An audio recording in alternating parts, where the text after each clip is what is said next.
Hello everybody, this is Tom Green, and this is my expert presentation on foods and drinks along the Appalachian Trail. This is going to help people who are going to attempt a thru hike. It's the things that I wish I knew when I was starting out, um, and basically what I learned while hiking.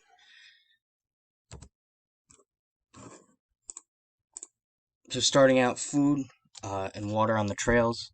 Water is your most important resource. On the trail, you're exerting yourself and sweating constantly, so it's important to drink enough water. This will help prevent things like heat stroke and dehydration. The problem with water is that it's one of the heaviest loads that are going to be in your backpack. So when you're hiking, it's very important that you're careful not to carry too much water. A good rule of thumb that we learned was to never carry water past water.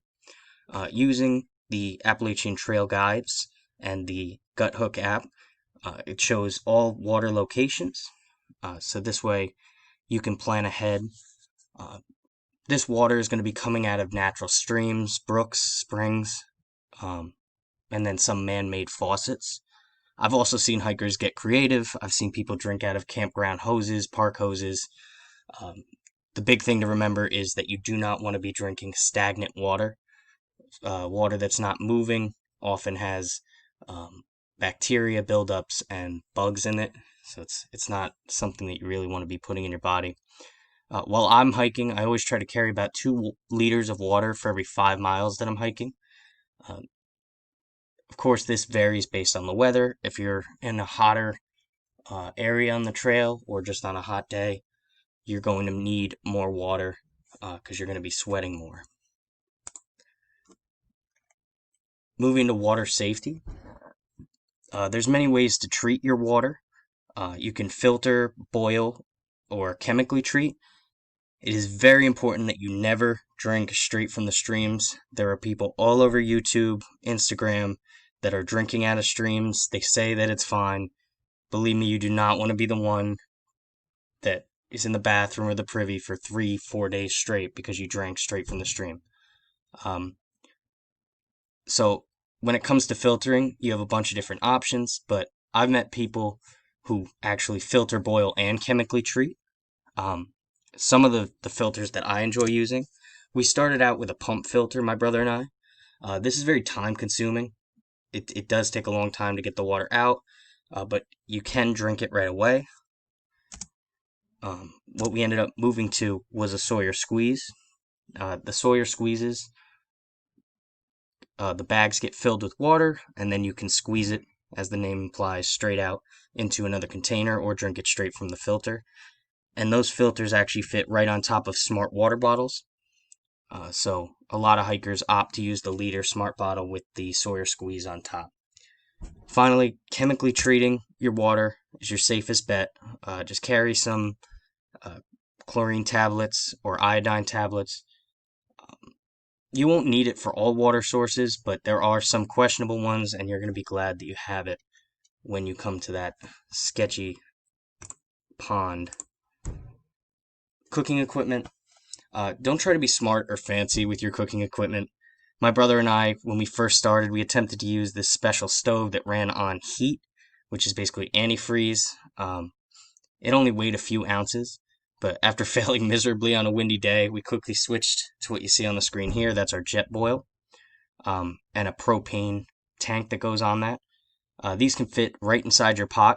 You want to use an aluminum pot. It's very lightweight, and it actually keeps everything dry if you get a sealable one. Some hikers really try to eat only cold food. Hot meals are the best thing at the end of the day, especially on a rainy or a cold day. It really helps with your morale and your emotional health. One of the things that we found really helped keep our cleanup to a minimum and our garbage in check was the Ziploc freezer bags. You can put your food inside it and add boiling water to it. The freezer bags can take the boiling water without melting or warping. As far as utensils go, I recommend sporks. They're very versatile. You can eat a lot of different food with it, and it's very lightweight. Again, try to go with aluminum. And your lighter, I recommend lighters over matches or flint and steel because even if it gets wet, it can still be dried off and used. and the lighter is less likely just to combust in your bag. So moving into another kind of safety concern, it's really important that when you're out in the woods that you hang your food. So out in the woods, there are all these types of animals. Among the most dangerous, of course, is your American black bear that I have in the top right corner there. For the most part, these animals want nothing to do with you, but years of high traffic hiking has led many species to become conditioned to seeing humans as a food source. We don't want to contribute to this. We really want to keep animals in their area and limit the interactions between them and hikers. So there are these important rules just to make sure that we don't have these unwanted encounters with our furry friends. Uh, First off, like I said, you want to hang your food. You really want to use a bear bag or a bear box. Some of the shelters and campsites have bear boxes. In terms of weight, they're not really practical, so keeping a bear bag and some rope is very important.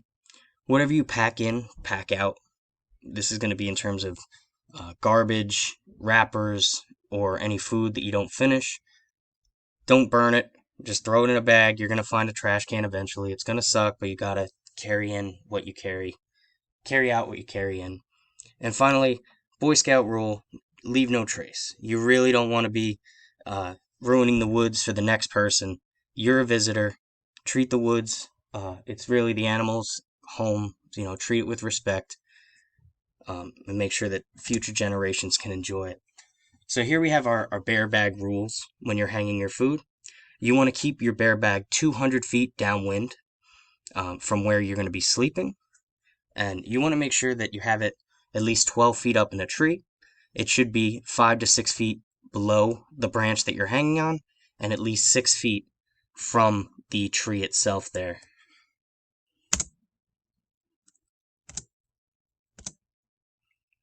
All right, moving into our trail foods. Hot foods really open the door for a lot of different options.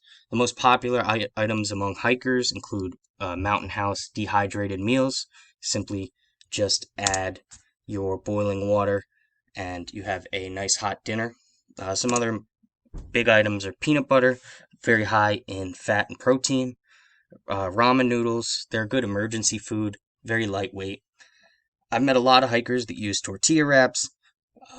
Usually these are the people that kind of go crazy. I've seen them put Spam and tuna and pepperoni and everything you can imagine into one wrap.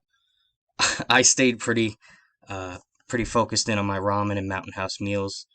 But pepperoni, tuna, they're all good options. In terms of snacks, you really want something lightweight and something that you can eat rather quickly. Cliff Bars, very calorie dense, so it's a very good food. You're going to be burning 6,000 calories a day, so make sure you're constantly snacking. Pop-Tarts are great for breakfast. Dried fruits, nuts, and candy is another big one. M&Ms are really good for packing on the calories. Hiker hunger is kind of a phrase that people use out on the trail. Hiker hunger is based on after about 2 weeks when you're out, all of a sudden you get hungry constantly. These hikers can go into McDonald's or pizzeria and eat basically 6,000 calories worth of food when they hit towns. The half-gallon challenge is in Pennsylvania, so hikers actually eat an entire half-gallon of ice cream followed by a pint of ice cream. So you will get hungry, not right away. Don't overpack in the beginning.